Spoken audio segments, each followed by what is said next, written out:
It'll be delicious with the bacon. I'm going to use a few prunes as well, just to make it interesting.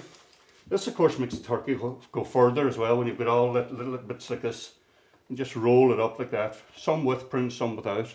Because not everybody's a prune fan. So we just get that there. And put a wee prune in there. And a bit of stuffing. And of course roll that up. So I'll just do one more. And another prune in there. Of course you could use dates or any type of fruit, you know, but I have apples in there as well. So, and that's ready for the oven as well. They'll take about 20 minutes in the oven at 180.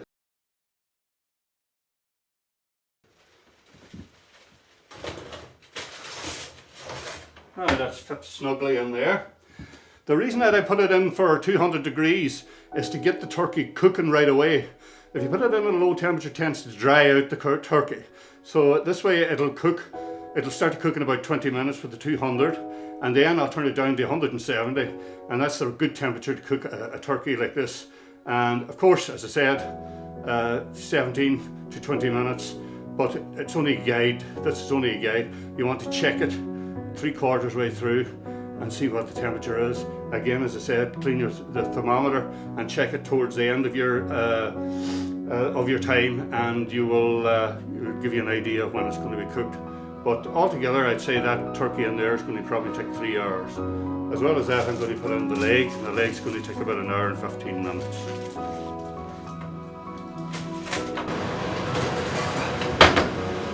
Lovely roasted bones, ready to make a beautiful gravy. Into the bones, and the bones going in there, along with the bits of garlic, whole garlic, unpeeled garlic, onions have gone in there as well, and roasted onions, lovely and sweet.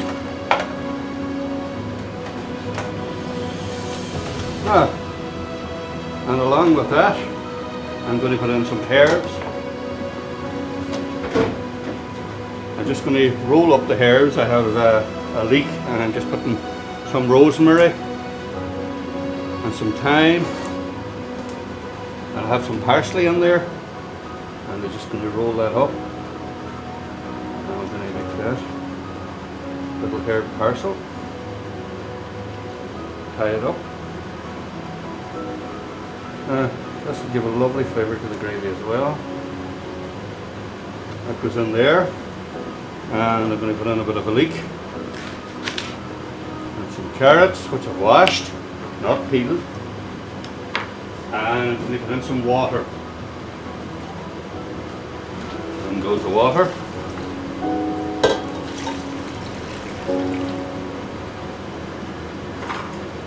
And that goes on the pot, stove, lid on, and that will cook for at least 2 hours. So we bring it up to the boil, and then just bring it down to a nice simmer, and that'll go for 2 hours, and that'll be our stock for our lovely, delicious, blonde, delicious gravy.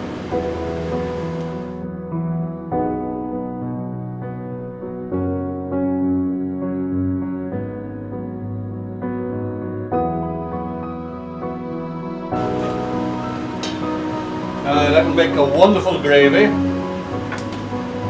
I'm just going to test it here, just give it a wee taste. See what it's like.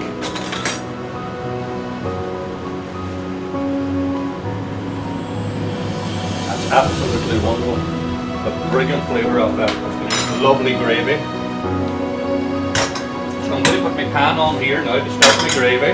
And what I'm going to do is put 50 grams of butter in there. And I've got some flour, 50 grams of flour.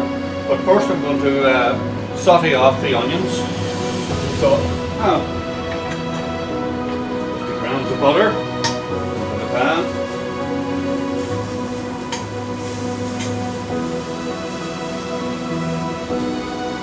And then with our onions, finely diced onions.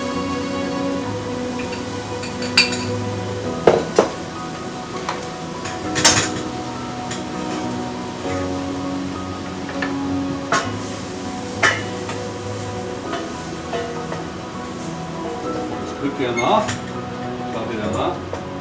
I'm also going to put in a little bit of sage. or thyme, sorry, I should say. A little bit of thyme in there, not too much, just to give it a little bit of flavour.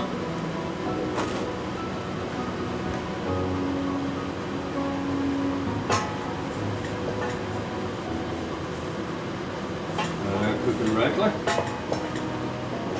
and then what I'm going to do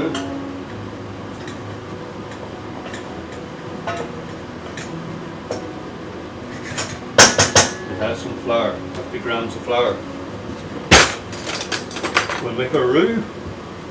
That'll make a roux. I'm just going by my eye here, but you can weigh it out and you should have no problems. Just cook that there out.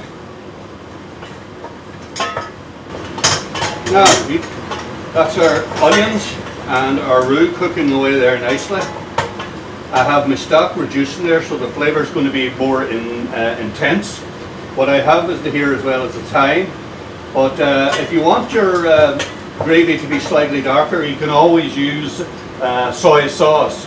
But I recommend the blonde gravy because turkey is a fairly delicate meat, and you know, you want to just enhance the meat rather than cover it all in a very heavy gravy. So that's cooked out now, and I'm just going to add some water. This is some cold water just to start off. Cold water to a hot roux. And you see there, we'll avoid the lumps. Now I'm not going to make this gravy very thick, but if you can make your gravy as thick as you wish, but I recommend just a nice light gravy. And there we have it. That's it on there. Now I'm going to add some stock.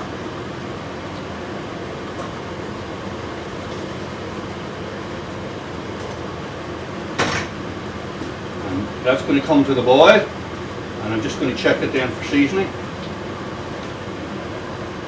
I'll just let that come to the boil.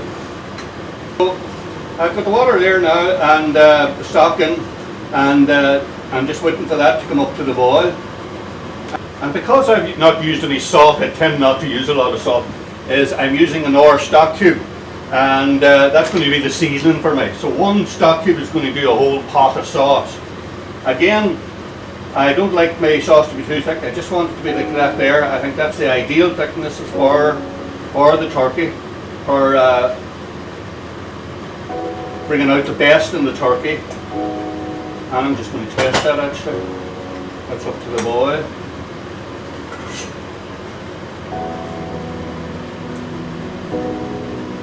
Yeah, that's the stuff. That's the stuff. That's the real turkey gravy. Oh, you'll love that.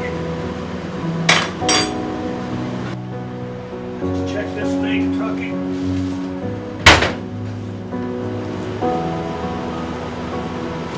That's 66 degrees now. That'll coast up to 70, 72 degrees. This is going to continue cooking for at least 15 minutes. Now I'm going to take out the turkey and open up the foil.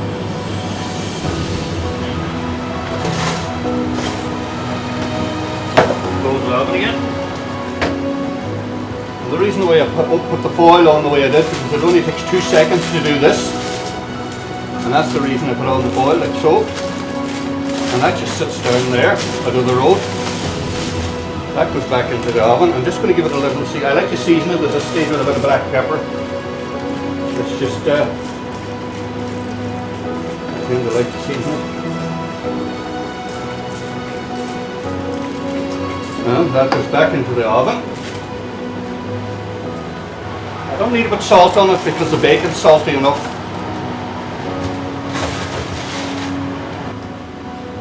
Plenty of stuffing for everybody. The children love these. That beautiful gravy over them.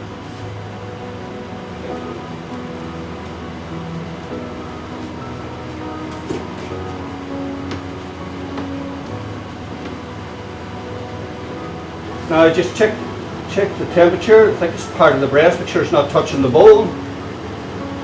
That's actually perfect, that's 71 degrees. I'll lift this big bird onto the thing there. Right. So don't worry about the recipe, I'll be there at the Super Value Christmas Fair handing out leaflets and answering any questions that need to be answered. And for those of you I don't see there, I wish you and yours all that is good, and have a Merry Christmas.